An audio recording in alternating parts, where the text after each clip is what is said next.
The criminals will always have the guns. That just does not seem fair to me, that the criminals get to keep the guns and law-abiding citizens, they don't get to have guns. No one is coming to save you. No one is coming to save your children. No one is coming to save your parents. You have to do it by yourself. If it takes the cops 20 minutes to get to you, how long is it going to take that person to shoot you or to rape you or to kidnap you? So it's not a matter of if it happens, it's a matter of when it happens and will you be ready?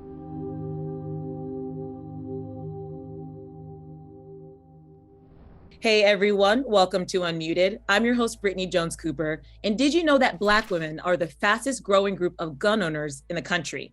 That's why today I'm talking with Robin Evans, a licensed firearm instructor who's on a mission to empower Black women to protect themselves.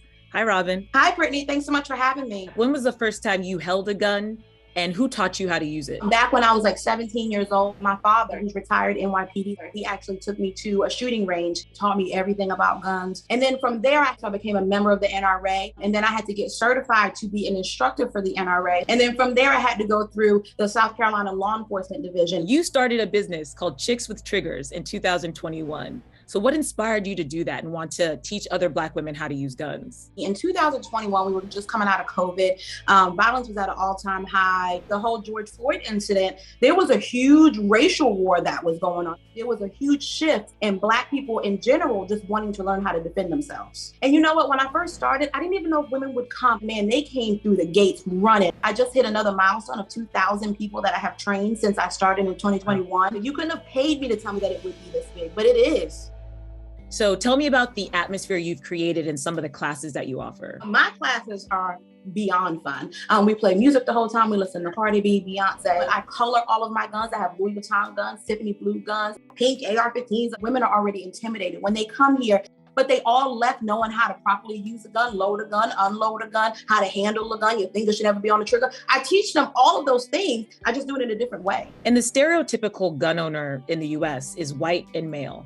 But you cater to a different clientele, right? I help all women, but my demographic is Black women because when I got into this, there was no one who looked like me. I decided to create that lane for people to come and know that they have a safe space. When you talk to your clients, what are some of the reasons they give you for wanting to learn how to use a gun? Domestic violence, a lot of domestic violence, threats against them.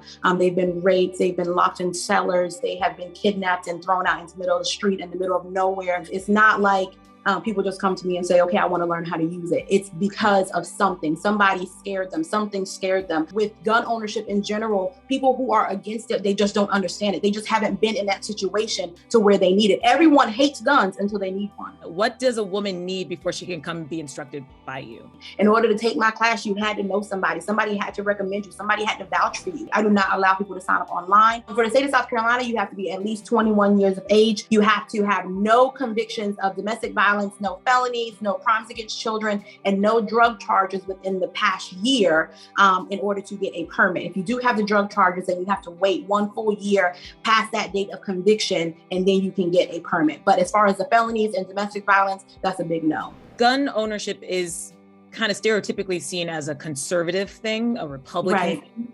Where do you fall politically, and does that impact your views on guns? I don't have time to be involved with the political debates that's going on. I pay my dues to the NRA and I let them figure that out. And in the meantime, I'm over here trying to protect my community and teach them how to protect themselves. I believe in gun rights, clearly. I'm just trying to get more women on board to believe that the Second Amendment is for them as well. Any woman out there who needs help, you want to start with guns and you just don't know where to go, follow me. I will show you the way. Robin, I want to thank you for joining us today. This is a hot button topic, but it is so powerful to meet you and to hear the work that you're doing in South Carolina. Thank you so much. If you're ever in South Carolina, let me know. I'll meet you at the range.